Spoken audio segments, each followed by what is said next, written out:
Hello dear students.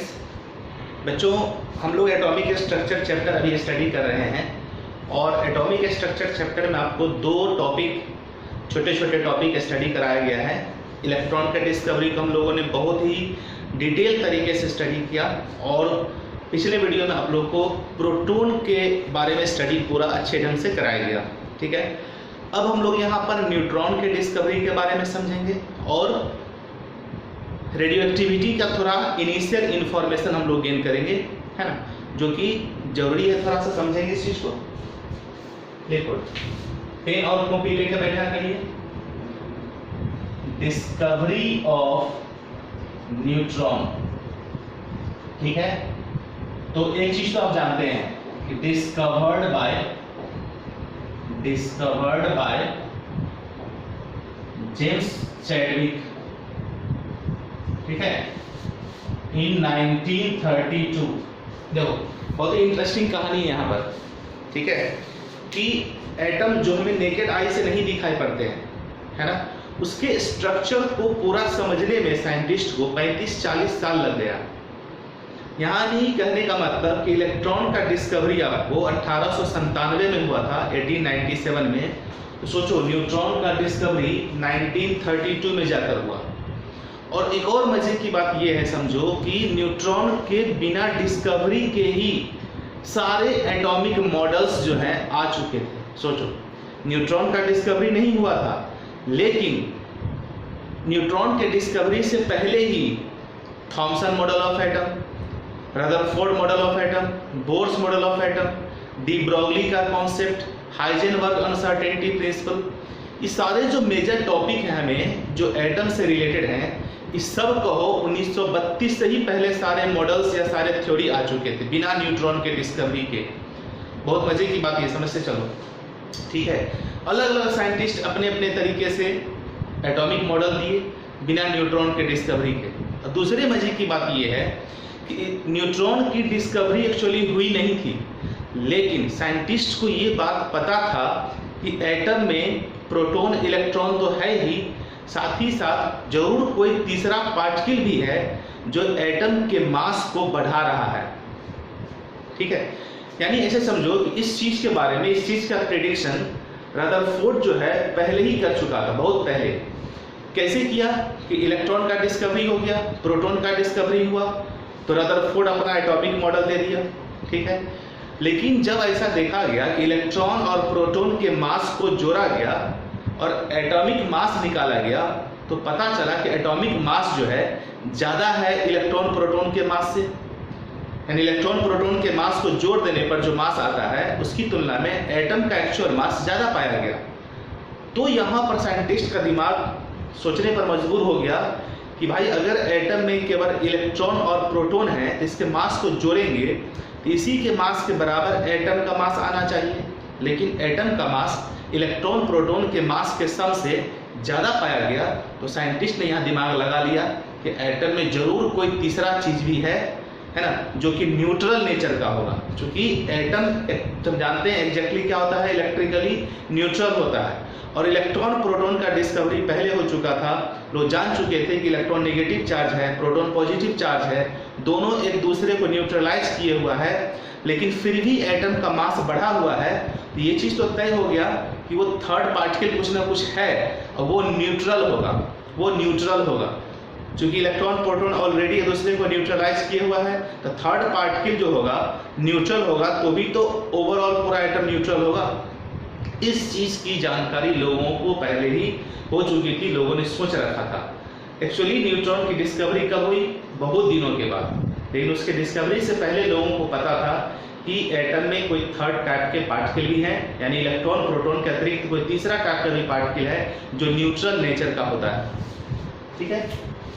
Discovered by James Chadwick. और एक और मजे की बात देखो, नेम्ड बाय रदरफोर्ड। फिर से यहाँ रदरफोर्ड आ गया। तो रदरफोर्ड का एक्सपेरिमेंट जो है ना, काफी आगे पढ़ेंगे हम लोग, ठीक है, अल्फा स्कैटरिंग एक्सपेरिमेंट, जो कि कहो साइंस या एटॉमिक की दुनिया में बहुत बड़ा ही परिवर्तन था। इसलिए रदरफोर्ड को नोबेल प्राइज भी दिया गया था, ठीक है। हर साइंटिस्ट को दिया गया है, थॉमसन को भी मिला है ना, बहुत सारे लोगों को मिला है। तो जेम्स चैडविक ने डिस्कवरी किया 1932 में, लेकिन इस पार्टिकल का नामकरण जो है रदरफोर्ड बहुत पहले ही कर चुका था कि उस एटम में जरूर कोई तीसरा पार्टिकल भी है इलेक्ट्रॉन प्रोटॉन के अतिरिक्त जो एटम के मास को बढ़ा रहा है, वो न्यूट्रल नेचर का होगा, उसको न्यूट्रॉन कहा जाएगा। तो नाम कौन रखा? रदरफोर्ड। ठीक है, अब इसकी डिस्कवरी कैसे हुई वो समझो कि जब चैडविक, जेम्स चैडविक जिसने न्यूट्रॉन को डिस्कवरी किया उसके बारे में बता रहे हैं कि जब चैडविक ने बेरिलियम के फॉइल पर यानी बेरिलियम के पतले से शीट पर अल्फा रेज का बम्बार्डमेंट कराया, अल्फा रेज का स्ट्राइक कराया बेरिलियम के शीट पर, तो उससे हमारे कार्बन के नए एटम्स प्रोड्यूस हुए और साथ ही साथ कुछ पार्टिकल्स भी जनरेट हुआ, जिस पार्टिकल का मास जो है प्रोटॉन के मास से स्लाइटली ज़्यादा पाया गया और उस पर कोई चार्ज नहीं था। जब उस पर इलेक्ट्रिक मैग्नेटिक फील्ड लगाया गया उस पार्टिकल पर, किसी प्रकार का कोई डेविएशन नजर नहीं आया, तो लोगों ने कहा कि यही न्यूट्रल पार्टिकल है, इसी को न्यूट्रॉन कहा जाएगा। ठीक है, तो किस प्रकार से डिस्कवरी हुई समझ में आ गई? नहीं समझ में आती है पीछे जाइए, एक बार फिर से इसको सुन लीजिए पूरी बातों को, क्या मैंने कहा वैसे मैं रिपीट कर देता हूँ कि जब बेरिलियम के फॉइल पर, बेरिलियम के शीट पर, ठीक है, अल्फा पार्टिकल्स यानी अल्फा रेज का स्ट्राइक कराया गया, बम्बार्डमेंट कराया गया हाई वेलोसिटी से। यहाँ अल्फा पार्टिकल का वेलोसिटी 16,000 किलोमीटर पर सेकेंड था, 16,000 किलोमीटर पर सेकेंड ये अल्फा रेज का, अल्फा पार्टिकल का वेलोसिटी था। इस वेलोसिटी से जब अल्फा पार्टिकल को बेरिलियम शीट पर स्ट्राइक कराया गया तो उसके स्ट्राइकिंग से कार्बन के एटम्स प्रोड्यूस होते हैं और साथ ही साथ एक न्यू पार्टिकल जनरेट होता है, जिस पार्टिकल का मास प्रोटॉन के मास से स्लाइटली ज़्यादा होता है। ठीक है, और वो न्यूट्रल नेचर का होता है। इस प्रकार जो पार्टिकल जनरेट हुआ इस एक्सपेरिमेंट में, उसी पार्टिकल को चैडविक ने क्या नाम दिया? न्यूट्रॉन। ठीक है, आ गई बात समझ में? तो चलो इस चीज को हम यहाँ पर नोट कर लेते हैं जो अभी हम बता रहे थे इसको। तो आइए बच्चों, जो अभी मैं आपको बता रहा था उसको मैंने यहाँ लिख दिया है, आप इसे नोट कर लीजिए। देखो होता क्या है कि हम एक्सप्लेन करते हैं, आप हमारी बातों को ध्यान से सुनिए। ठीक है, अब मान लो इतनी सारी कहानियाँ हैं, इसको ऑन करके लिखा जाएगा तो होगा क्या? टाइम वेस्ट जाएगा हम लोग का, है कि नहीं? इसलिए जब भी ऐसी कहानी कहीं पर आएंगे हम लिख देंगे, उसका एक्सप्लेनेशन हम आपको पूरा कर दिया करेंगे, आप उसे नोट करके पढ़ेंगे, समझ में आ जाएगी सारी बातें। ठीक है, क्या लिखे? Chadwick bombarded a thin foil of beryllium with alpha particles। Chadwick ने क्या किया? थीन फॉइल ऑफ बेरिलियम को अल्फा पार्टिकल से बम्बार्डेड कराया। अल्फा पार्टिकल को हम हीलियम 2+ आयन भी बोलते हैं, हीलियम 2+ आयन। एक्चुअली दोनों अलग चीज है, अल्फा पार्टिकल अलग चीज है, जो रेडियो एक्टिव एलिमेंट से निकलने वाला रेडिएशन है वो रेज है अल्फा पार्टिकल्स। ठीक है, अल्फा रेज उसको हम लोग बोलते हैं, और हीलियम आयन अलग चीज है। लेकिन अल्फा पार्टिकल का जो चार्ज और मास होता है वही चार्ज और मास हीलियम 2+ आयन का भी होता है। यानी अल्फा पार्टिकल और helium 2+ ion, not helium atom, helium 2+ ion बोल रहे हैं। ये क्वेश्चन एक बार पूछ चुका है कि अल्फा पार्टिकल इसमें से किसके बराबर होता है? Helium atom, hydrogen atom, hydrogen ion, helium ion. किसमें टिक लगाएंगे? हीलियम आयन में। बहुत सारे बच्चे हीलियम एटम में टिक लगा दिए थे। ठीक है, हीलियम एटम तो न्यूट्रल है, जबकि अल्फा पार्टिकल पॉजिटिव चार्ज है। हीलियम से इलेक्ट्रॉन लॉस करेगा तब तो हीलियम पर पॉजिटिव चार्ज आएगा। इसलिए हीलियम आयन अल्फा पार्टिकल कहलाता है। अल्फा पार्टिकल क्या होता है, बीटा पार्टिकल क्या होता है, गामा पार्टिकल क्या होता है, सब हम इसी वीडियो में इस टॉपिक के बाद समझेंगे रेडियो एक्टिविटी में। ठीक है, तो चैडविक ने क्या किया? बेरिलियम के शीट पर high velocity alpha particle 16,000 kilometre पर सेकेंड, ये अल्फा पार्टिकल्स का वेलोसिटी है। इस वेलोसिटी वाले अल्फा पार्टिकल को जब बेरिलियम शीट पर स्ट्राइक कराया गया, ठीक है, ये ऑब्जर्व किया गया कि एक इलेक्ट्रिकली न्यूट्रल पार्टिकल इमिट हो रहा है जिसका मास प्रोटॉन के मास से स्लाइटली ग्रेटर होता है। ठीक है, वो लिखा हुआ यहाँ पर, Chadwick bombarded a thin foil of beryllium with alpha particles and observed that electrically neutral particles were emitted. Electrically neutral particles जो है इमिट हुए हैं having mass slightly greater than that of proton, जिसका मास प्रोटॉन से slightly greater than होता है। These particles are called neutron. ऐसे particle को क्या कहा गया? न्यूट्रॉन. न्यूट्रॉन जो है एग्जैक्टली समझो एक्चुअली कि न्यूट्रल वर्ड से बना है. न्यूट्रल, न्यूट्रल मींस चार्जलेस, जिस पर कोई चार्ज नहीं हो. तो न्यूट्रल वर्ड से ही न्यूट्रॉन लिया गया है. ठीक है. अब इस रिएक्शन को देखो, यहाँ पर बड़ी इंटरेस्टिंग रिएक्शन है. बेरिलियम 4 टाइम, ये बेरिलियम को इस प्रकार से रिप्रेजेंट किए हैं. 4 इसके एटॉमिक नंबर को रिप्रेजेंट कर रहा है, 9 इसके एटॉमिक मास को रिप्रेजेंट करता है, मास नंबर को. हीलियम एक्चुअली देखो ये है ना, अल्फा पार्टिकल के लिए हम लोग हीलियम लिख देते हैं इस प्रकार. ठीक है. हीलियम एक्चुअली अल्फा पार्टिकल का चार्ज और मास जो है हीलियम आयन के बराबर होता है. लेकिन रिएक्शन में देखिएगा बुक्स में कि हीलियम 24 ऐसे लिख देता है. हीलियम 24, ये 4 मास को रिप्रेजेंट करता है, 2 चार्ज को रिप्रेजेंट कर रहा है. 2 यूनिट पॉजिटिव चार्ज, 4 AMU मास. ये 2 क्या है? 2 यूनिट पॉजिटिव चार्ज यानी प्रोटॉन. ठीक है. 4 क्या है? 4 AMU. अल्फा पार्टिकल का भी मास 4 AMU होता है और अल्फा पार्टिकल जो है 2 यूनिट पॉजिटिव चार्ज कैरी करता है. इसे अल्फा पार्टिकल के जगह पर हम इस प्रकार के रिप्रेजेंटेशन को भी दर्शाते हैं. ठीक है. अब ये एक प्रकार का न्यूक्लियर रिएक्शन टाइप आपको दिखेगा. इसमें भी बैलेंसिंग बहुत जरूरी है. बैलेंसिंग, अब किस प्रकार से बैलेंसिंग होगा भाई? यहाँ बेरिलियम लिए, हीलियम लिए, यहाँ बेरिलियम हीलियम तो दिख ही नहीं रहा है. तो बैलेंसिंग किस प्रकार से करेंगे? जो एटम इधर रहता है वही एटम उधर भी रहता है, तब तो हम एटम की संख्या को काउंट करते हैं, बैलेंसिंग करते हैं. यहाँ तो पूरा ही कन्फिगरेशन चेंज है. बेरिलियम हीलियम है, उधर कार्बन है और N है. ठीक है. तो इसमें बैलेंसिंग हम लोग एटम्स को नहीं करते हैं, इसके मास और चार्ज को करते हैं. ठीक है. नीचे वाले वैल्यू और ऊपर वाले वैल्यू देखो. नीचे यहाँ कितना है? 4, यहाँ कितना है? 2. 4 और 2 कितना हो गया? 6. इधर नीचे काउंट करो, 6 और 0 6. क्लियर है. ऊपर वाले को काउंट करो, 9 और 4 कितना हो गया? 13. यहाँ देखो 12 और 1 13. इस प्रकार से इसमें बैलेंसिंग होती है. ठीक है. तो कार्बन का बना यहाँ एटम 6 और 12, हम जानते हैं कार्बन का एटॉमिक नंबर 6, मास नंबर 12. और साथ ही साथ यहाँ एक पार्टिकल निकला है ना, 0 चार्ज को दर्शाता है. ये चार्ज है और ये 1 जो है मास को दर्शाता है ना. 1 AMU, नियरली 1 AMU है. एग्जैक्टली 1 से थोड़ा ज्यादा है, लेकिन राउंड फिगर में हम लोग 1 AMU ले लेते हैं. ठीक है. ये न्यूट्रॉन को रिप्रेजेंट किया. ये एक्चुअली क्या है? न्यूट्रॉन. इसका चार्ज 0 है यानी चार्जलेस है. ये मास नियरली 1 AMU होता है. ठीक है. इस प्रकार से न्यूट्रॉन का डिस्कवरी हुआ. क्लियर है. चलिए अब इसके कुछ हम लोग प्रॉपर्टीज को स्टडी कर लेते हैं. बहुत छोटे से हैं, केवल इसका हम मास निकालेंगे क्योंकि चार्ज तो इस पर है नहीं. जब चार्ज नहीं है तो E/m रेशियो का क्या मतलब बनता है? Charge by mass ratio. Charge तो हो गया 0, तो चार्ज बाय मास रेशियो तो ये न्यूट्रॉन के लिए सेंसलेस बात हो जाएगी, है कि नहीं. केवल इसके हम लोग मास को समझ लेते हैं. ठीक है. मास अदम याद रखना है. तो आइए बच्चों, हम लोग यहाँ पर थोड़ी सी जानकारी और गेन करते हैं न्यूट्रॉन के बारे में.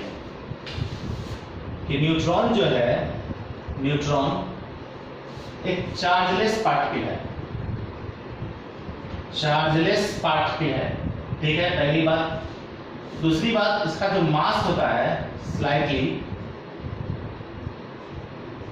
ग्रेटर देन, ठीक है, किससे होगा? प्रोटॉन से. ठीक है. नियरली इक्वल होता है ना. बात तो समझ गए. अब समझो इसका मास होता है कितना है? मास ऑफ न्यूट्रॉन ये होता है 1.0087 AMU. प्रोटॉन का मास हमने क्या पढ़ा था? 1.0073. यहाँ क्या है? 1.0087. स्लाइटली ही ज्यादा है प्रोटॉन से. तो नियरली इसको भी हम लोग 1 AMU ही कह देते हैं. कि जो प्रोटॉन का मास हम लोग कंसीडर करते हैं वही न्यूट्रॉन का मास भी लगभग कंसीडर कर लेते हैं. ठीक है.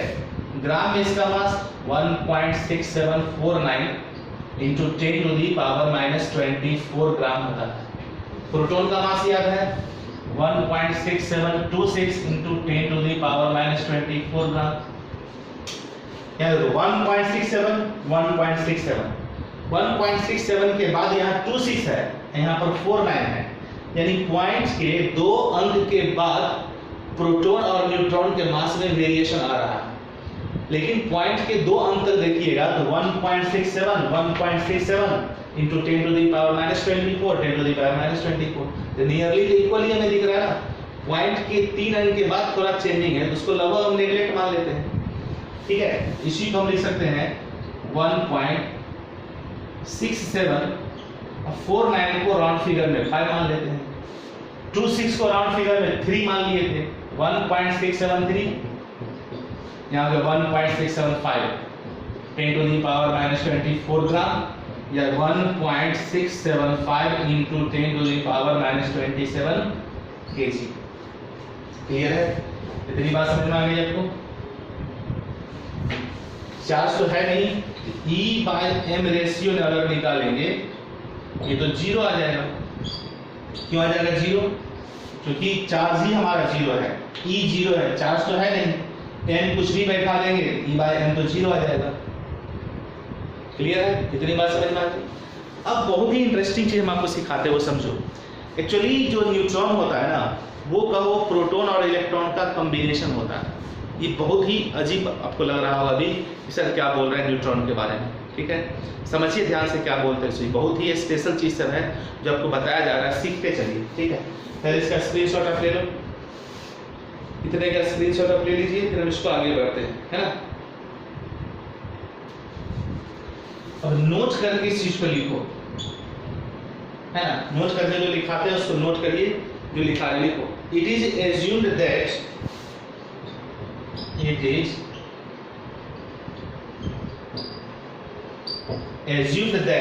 जो लिख रहे हैं उसको लिखते चलिए आप लोग भी।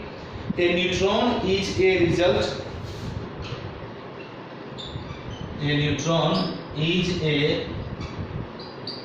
रिजल्ट ऑफ ज्वाइनिंग ऑफ, ठीक है। It is assumed that a neutron is a result of joining together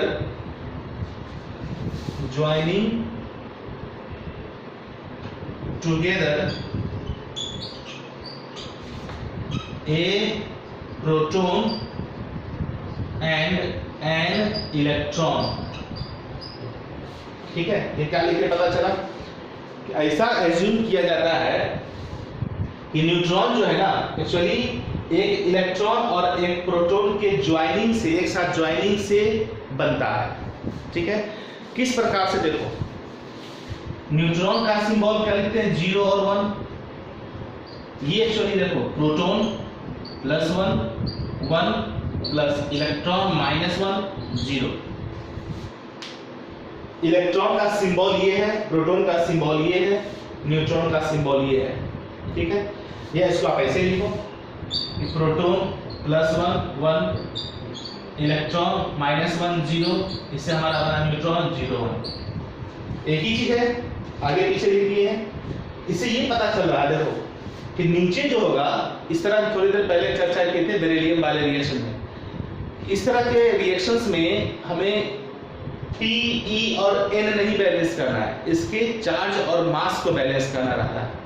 अब देखो ध्यान से, यहाँ +1 है -1 है, तो प्रोटॉन पर +1 इलेक्ट्रॉन पर -1 कैंसिल हो गया, तो 0 आ गया यहाँ पर। और ऊपर देखो 1 और 0 को जोड़ेंगे तो क्या आ जाएगा 1, यहाँ लिख दिए 1। ये न्यूट्रॉन है, ये प्रोटॉन इलेक्ट्रॉन है, ये एक्चुअली प्रोटॉन है हमारा, ये इलेक्ट्रॉन है और ये क्या है न्यूट्रॉन, ठीक है। तो इस तरह से जो न्यूट्रॉन होता है ना एक्चुअली वो क्या है ना, ऐसा एज्यूम किया गया है कि एक प्रोटॉन और इलेक्ट्रॉन के एक साथ ज्वाइनिंग से न्यूट्रॉन बनता है, ठीक है।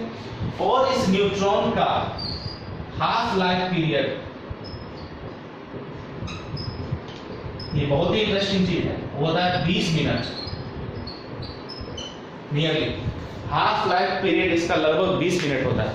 अब ये क्या होता है हाफ लाइफ पीरियड भाई, नहीं मालूम। हाफ लाइफ पीरियड का मतलब होता है कि कोई भी सब्सटेंस जितने समय में अपने एक्चुअल अमाउंट का आधा हो जाता है। मान लो कोई रिएक्टेंट हमने 10 ग्राम लिया, मान लो जब उसका रिएक्शन स्टार्ट हुआ तो वो रिएक्टेंट तो कम होगा, क्योंकि रिएक्टेंट तो प्रोडक्ट में चेंज होते चला जाएगा, तो रिएक्टेंट का अमाउंट घटेगा। तो 10 ग्राम हमने लिया, घटते घटते घटते 5 ग्राम हो गया, आधा खत्म हो गया। कितना समय लगा? उसी समय को हम उस रिएक्शन के लिए हाफ लाइफ पीरियड बोलते हैं। तो न्यूट्रॉन का हाफ लाइफ पीरियड 20 मिनट होता है। अगर न्यूट्रॉन लिया जाए तो 20 मिनट में वो अपने इनिशियल अमाउंट का हाफ हो जाता है। चूँकि वो न्यूट्रॉन टूटते रहता है प्रोटॉन में, इलेक्ट्रॉन में, प्रोटॉन में, इलेक्ट्रॉन में, फिर वो बनते हैं, फिर न्यूट्रॉन, फिर प्रोटॉन इलेक्ट्रॉन कंबाइन होकर फिर न्यूट्रॉन बनता है, फिर न्यूट्रॉन डिस्ट्रॉय होकर प्रोटॉन इलेक्ट्रॉन बनाते रहता है। ठीक है, आ रही है बात समझ में? तो इस तरह से न्यूट्रॉन का हाफ लाइफ पीरियड 20 मिनट हम लोग लेते हैं। क्लियर है? इस चीज़ को नोट करो, बहुत ही इंपॉर्टेंट जानकारी है आपके लिए। थोड़ा नया चीज़ है, फर्स्ट टाइम आप लोग इस तरह चीज़ को जानते होंगे, थोड़ा अजीब लगा आप लोगों को, लेकिन जरूरी नहीं कि आपने 10th या 9th में जितना चीज़ सीखा होगा उतना ही दुनिया है। उससे दुनिया बहुत बाहर है, बहुत बड़ी है। समझते चलिए एक बात, ठीक है? तो इस प्रकार से हमारा यहाँ पर क्या हो गया, न्यूट्रॉन का डिस्कवरी भी फिनिश्ड हो गया। ठीक है, अब एक छोटा सा क्वेश्चन अगर पूछे कि न्यूट्रॉन है ना, अल्फा पार्टिकल, प्रोटॉन, इलेक्ट्रॉन, इस सब के E/m रेशियो को अरेंज करना है बढ़ते क्रम में। चलो, इससे पहले हम न्यूट्रॉन, प्रोटॉन, इलेक्ट्रॉन तो पढ़ चुके हैं। अब थोड़ा अल्फा पार्टिकल के बारे में डिटेल डिस्कशन करते हैं। अल्फा को समझने के लिए हम लोग यहाँ पर एक रेडियो एक्टिविटी फिनोमेनन को स्टडी करेंगे। Radio activity phenomenon, what do you mean by radio activity? ठीक है, इसको नोट कर लेते हैं। अब रेडियो एक्टिविटी को समझते हैं हम लोग। स्क्रीनशॉट ले लो इसका। तो बच्चों, अब हम लोग यहाँ पर अल्फा, बीटा और गामा रेज के बारे में थोड़ा डिटेल डिस्कशन करेंगे। ठीक है, डिटेल डिस्कशन कहने का मतलब कि अल्फा क्या है, बीटा क्या है, गामा क्या है, इसको समझने के लिए रेडियो एक्टिविटी टर्म के बारे में जानना जरूरी है। ठीक है, तो एक इंटरेस्टिंग बात आपको समझाना है, समझो। हेनरी बेक्वेरेल साइंटिस्ट का नाम था, जिसने 1896 में 1896 ईस्वी में ये चीज ऑब्जर्व किया कि हमारे नेचर में ऐसे बहुत सारे सब्सटेंस हैं, एलिमेंट हैं, जिससे स्वतः ही वो खुद से कहिए कुछ रेडिएशन को इमिट करता है ना। उस ऐसे सब्सटेंस को हम लोग क्या बोलते हैं, रेडियो एक्टिव सब्सटेंस या रेडियो एक्टिव एलिमेंट। ठीक है, तो हेनरी बेक्वेरेल सबसे पहले साइंटिस्ट थे जिसने इस चीज को ऑब्जर्व किया कि हमारे नेचर में बहुत सारे ऐसे एलिमेंट्स हैं और सब्सटेंस हैं जिससे spontaneously alpha, beta, gamma rays यानी रेडिएशंस का इमिशन होते रहता है। इस इमिशंस को, इस फेनोमेनन को रेडियो एक्टिविटी कहा जाता है। और जिस एलिमेंट से इस प्रकार के रेडिएशंस इमिट होते हैं उस एलिमेंट को रेडियो एक्टिव एलिमेंट कहा जाता है। ठीक है, इसी फेनोमेनन को, रेडियो एक्टिविटी के फेनोमेनन को और आगे है ना, आप सुने होंगे मैडम क्यूरी का नाम, पियरी क्यूरी, मैडम क्यूरी, इन्होंने रेडियो एक्टिविटी के फेनोमेनन को और बहुत ही लार्ज स्केल पर बहुत कुछ बताया। लेकिन फर्स्ट टाइम हेनरी बेक्वेरेल थे जिसने इस तरह के फेनोमेनन को ऑब्जर्व किया। चलिए आगे, अब इसमें समझिए रेडियो एक्टिविटी की घटना के बारे में। इसके लिए क्या किया गया कि एक समझो यहाँ पर लेड ब्लॉक लिया गया, मोटा ग्लास का पीस, ये लेड ब्लॉक है या लेड बॉक्स बोलते हैं, लेड बॉक्स या लेड ब्लॉक, जिसमें एक छोटा सा होल था। उस होल में ही हम रेडियो एक्टिव सब्सटेंस को रखते हैं, रेडियम हो या यूरेनियम हो, कुछ भी। ठीक है, ये आपका है लेड बॉक्स। ये एक मोटा ग्लास का बना हुआ रहता है, लेड का, बहुत मोटा इसका दीवार होता है ना, एक मोटे वाल का समझो, ये बहुत मोटाई इसकी है, लेड बॉक्स बोलते हैं। इसमें एक होल है इसमें, जिसमें हम रेडियो एक्टिव सब्सटेंस को रखेंगे, यूरेनियम या रेडियम, बहुत सारे रेडियो एक्टिव सब्सटेंस है। हमारे पीरियोडिक टेबल में एटॉमिक नंबर 83 ऑनवर्ड, 83 से ऊपर जो बहुत सारे एलिमेंट्स है ना, 83 ऑनवर्ड एटॉमिक नंबर वाले, उसमें से मोस्टली एलिमेंट सब हमारा रेडियो एक्टिव एलिमेंट है। कुछ natural occurring radio active element है, तो कुछ आर्टिफिशियल यानी man made radio active element है। ठीक है, तो इसे हम आइए लिख देते हैं लेड बॉक्स। लेड बॉक्स, इसमें यहां पर हमने क्या किया, एक रेडियो एक्टिव एलिमेंट को डाल दिया, रेडियो एक्टिव एलिमेंट। ठीक है, अब इससे अल्फा, बीटा, गामा रेज का इमिशन होता है। तो यहां से alpha, beta, gamma rays emit हो रहा है। और यहां पर हमने क्या किया, एक स्लिट डाल दिया, स्लिट, इसमें होल कर दी। इस स्लिट में हमने क्या किया, होल कर दिया।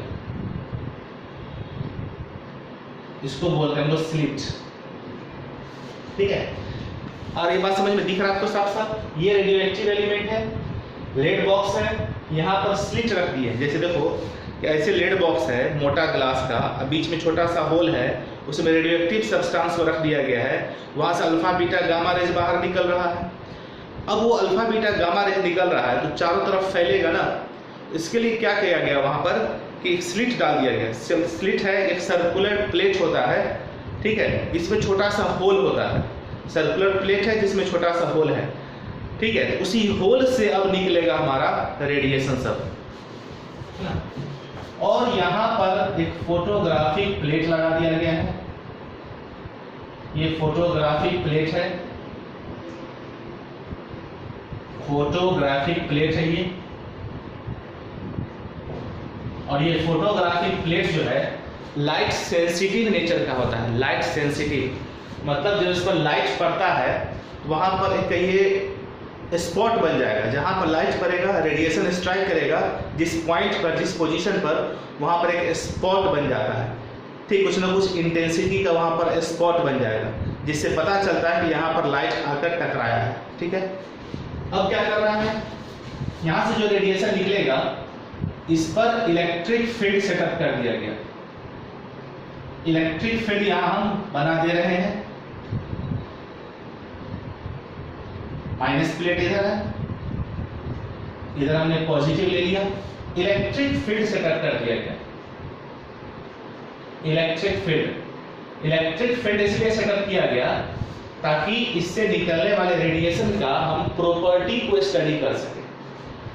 तो जब इलेक्ट्रिक फील्ड सेटअप किया गया तो देखा गया यहां से रेडिएशन जो निकल रहा है, कुछ रेडिएशन इधर मूव कर गया, कुछ रेडिएशन बिना डेविएशन के सीधे निकल गया, और कुछ रेडिएशन लेफ्ट साइड में ऐसे मुड़ गया, ठीक है। अब आप देख रहे होंगे यहाँ पर कि हम 3 तरीके का लाइन खींचे हैं। एक को थोड़ा ज्यादा झुका दिए हैं, एक को थोड़ा कम एंगल पर झुकाए हैं, और एक को सीधे निकाल दिए हैं। एक्चुअली होता भी यही है, ये हाथ का मिस्टेक नहीं है। क्या हो रहा है वो समझो। यहां से जो रेडिएशन निकला, अगर इलेक्ट्रिक फील्ड हम सेटअप नहीं करते हैं तो सारा रेडिएशन सीधे यहां आके टकराएगा। लेकिन जैसे ही इलेक्ट्रिक फील्ड सेटअप किया गया तो देखा गया कि कुछ रेडिएशन पॉजिटिव पोल की ओर मूव कर गया, कुछ रेडिएशन नेगेटिव पोल की तरफ मूव कर गया, और कुछ रेडिएशन बिना किसी डेविएशन के सीधे निकल गया, ठीक है। और ये बात समझ में, तो इससे ये इस एक्सपेरिमेंट से ये चीज तो साफ साफ पता चल रहा है कि जो रेडिएशन पॉजिटिव पोल की तरफ मूव किया, उस रेडिएशन का जो पार्टिकल होगा वो नेगेटिवली चार्ज होगा। दूसरी बात कि जो रेडिएशन नेगेटिव पोल की तरफ मूव किया है, सीधी सी बात है ये कि ये रेडिएशन पॉजिटिव नेचर शो करेगा, और जो रेडिएशन बिना किसी डेविएशन के सीधे निकल गया है, इसका मतलब उस पर इलेक्ट्रिक फील्ड का कोई इफेक्ट नहीं पड़ेगा, वो न्यूट्रल होगा, ठीक है। तो जो रेडिएशन पॉजिटिव पोल की ओर लार्ज डेविएशन दर्शा रहा है उसको कहा गया बीटा रेज। उसको क्या कहा गया, बीटा रेज। और जो नेगेटिव पोल की ओर मूव किया इसको कहा गया अल्फा रेज, और जो बिना डेविएशन के निकल गया उसको कहा गया gamma rays. Gamma rays clear है। सिंबल को हमने यहाँ इंडिकेट कर दिया, alpha rays, beta rays, gamma rays, है ना। और ये बात समझ में देखो, फिर से लिख देते हैं इसको। गामा नहीं दिख रहा है समझो, गामा रेज, बीच वाले को कहा गया गामा रेज, ठीक है। इस तरह का सिंबल है, gamma rays, gamma rays, gamma इस तरह से, वाई है ना, वाई वाई को इस तरह ऐसे कर लिखना है, ठीक है।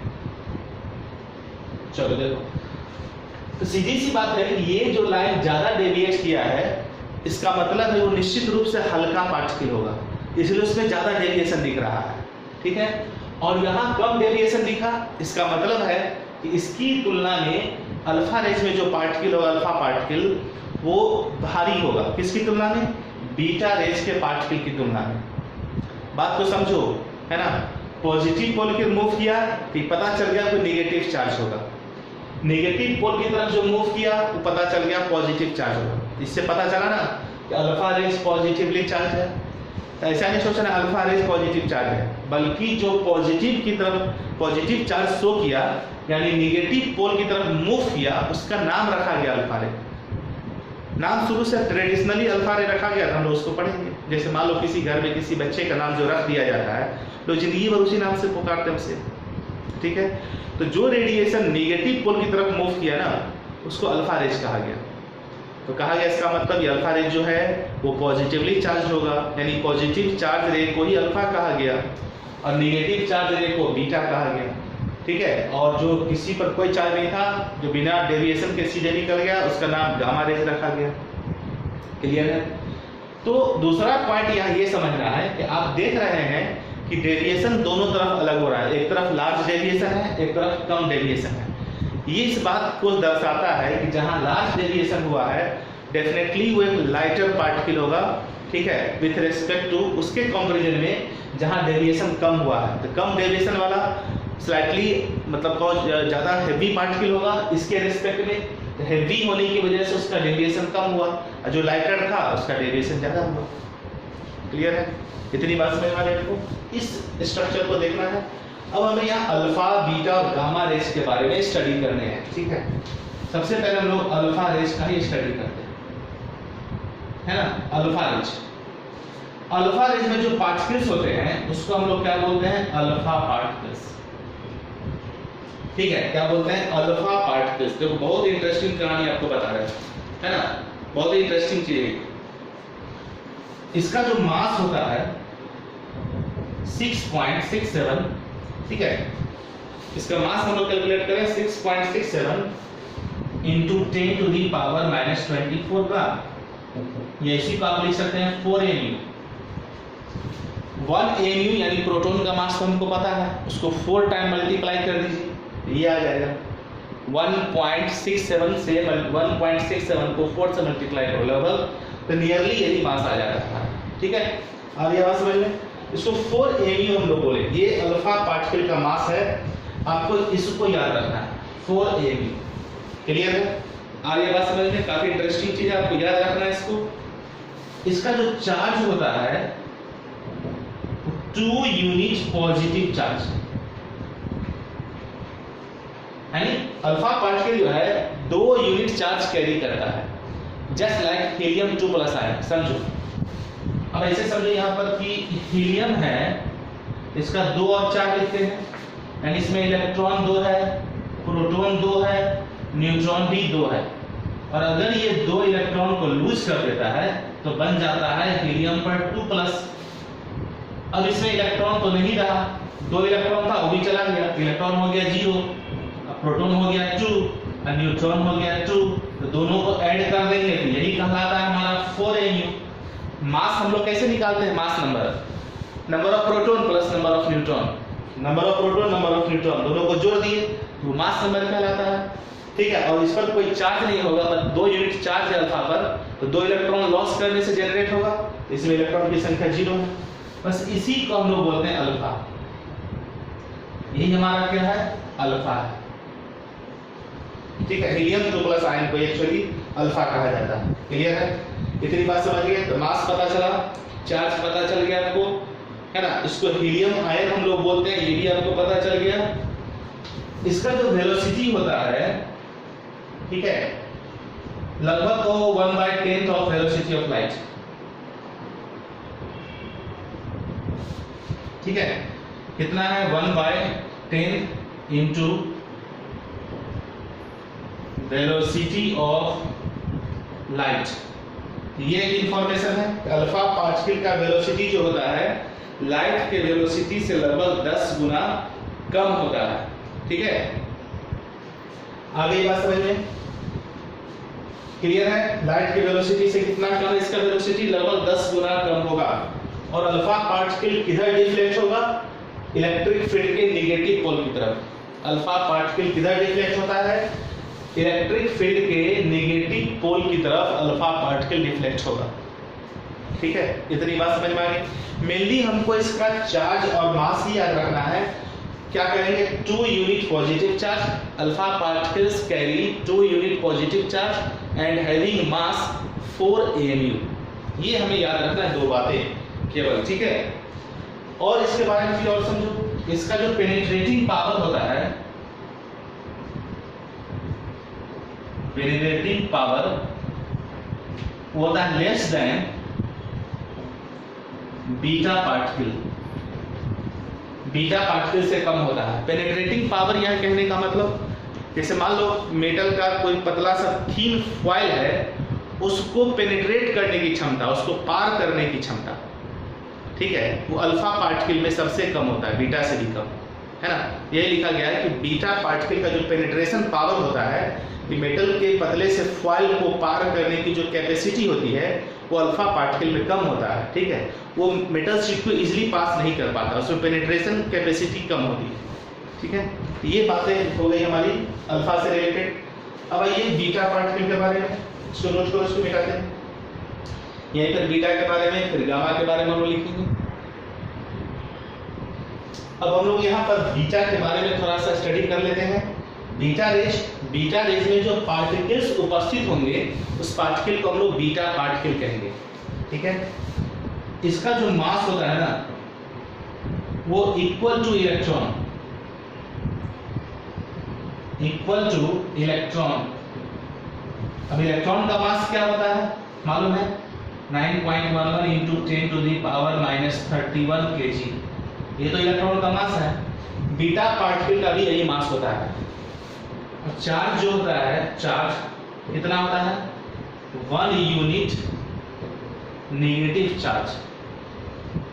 तो बीटा पार्टिकल का चार्ज और मास एकदम इलेक्ट्रॉन की तरह ही है, इसलिए हम बीटा पार्टिकल को इलेक्ट्रॉन भी बोल सकते हैं। यानी इसका मतलब है, अगर हम बीटा पार्टिकल की आइडेंटिटी की बात करें, तो बीटा पार्टिकल को हम क्या बोल सकते हैं, इलेक्ट्रॉन, ठीक है। इसका जो पेनिट्रेशन पावर होता है, पेनिट्रेशन पावर वो 100 times more than alpha particle. Alpha particle का जो पेनिट्रेशन पावर होता है, इसकी तुलना में बीटा पार्टिकल का पेनिट्रेशन पावर 100 गुना ज्यादा होता है, ठीक है। यानी बीटा पार्टिकल का पेनिट्रेशन पावर ज्यादा होता है अल्फा पार्टिकल के रिस्पेक्ट में, और उसका मास जो है इलेक्ट्रॉन के बराबर, और चार्ज भी इलेक्ट्रॉन के बराबर। जैसे इलेक्ट्रॉन नेगेटिवली चार्ज पार्टिकल है, तो बीटा भी नेगेटिवली चार्ज पार्टिकल है, इसलिए बीटा का जो आइडेंटिफिकेशन है वो हम इलेक्ट्रॉन बोलते हैं बीटा को, ठीक है। ये सब नोट करते चलिए, कहानी टाइप है ना। और एक और मजे की बात, इसकी जो वेलोसिटी होती है, वेलोसिटी नियरली इक्वल टू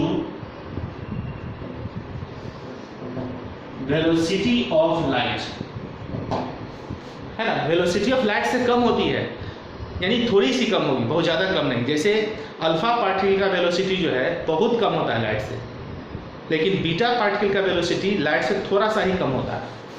ये हो गया बीटा से रिलेटेड। अब आइए गामा रेज। गामा रेज में कोई पार्टिकल नहीं होता है। एक्चुअली गामा रेज जो है वो एक इलेक्ट्रोमैग्नेटिक रेडिएशन है। गामा रेज क्या है, इलेक्ट्रोमैग्नेटिक रेडिएशन। अब ये इलेक्ट्रोमैग्नेटिक रेडिएशन क्या होता है, इसी चैप्टर में हम लोग आगे पढ़ेंगे। Electromagnetic wave theory, electromagnetic radiation, ये सब हमको आगे आएगा इसी चैप्टर में, एटॉमिक स्ट्रक्चर चैप्टर में, ठीक है। तो ऐसे समझो फिलहाल अभी कि गामा रेज क्या एक ऐसा रेडिएशन है जो इलेक्ट्रिक और मैग्नेटिक फील्ड दर्शाता है, यानी इलेक्ट्रिक मैग्नेटिक फील्ड शो करता है वो, इसलिए ऐसे रेडिएशन को हम लोग इलेक्ट्रोमैग्नेटिक रेडिएशन बोलते हैं। ऐसे बहुत सारे और भी रेडिएशंस है जो इलेक्ट्रोमैग्नेटिक नेचर का होता है, ठीक है।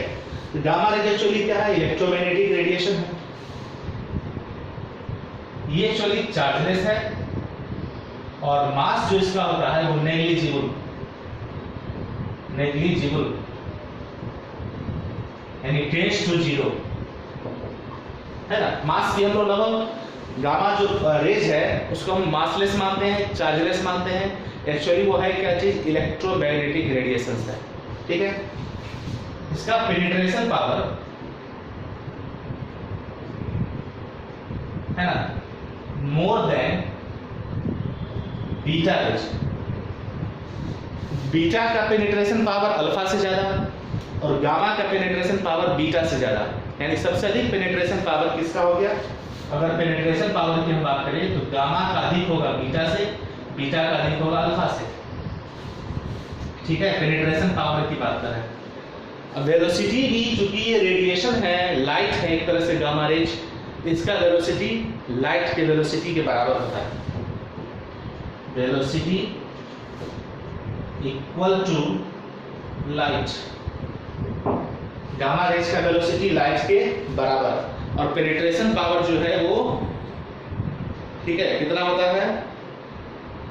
बहुत अधिक होता है। यानी हम लिख सकते हैं कि पेनिट्रेशन पावर,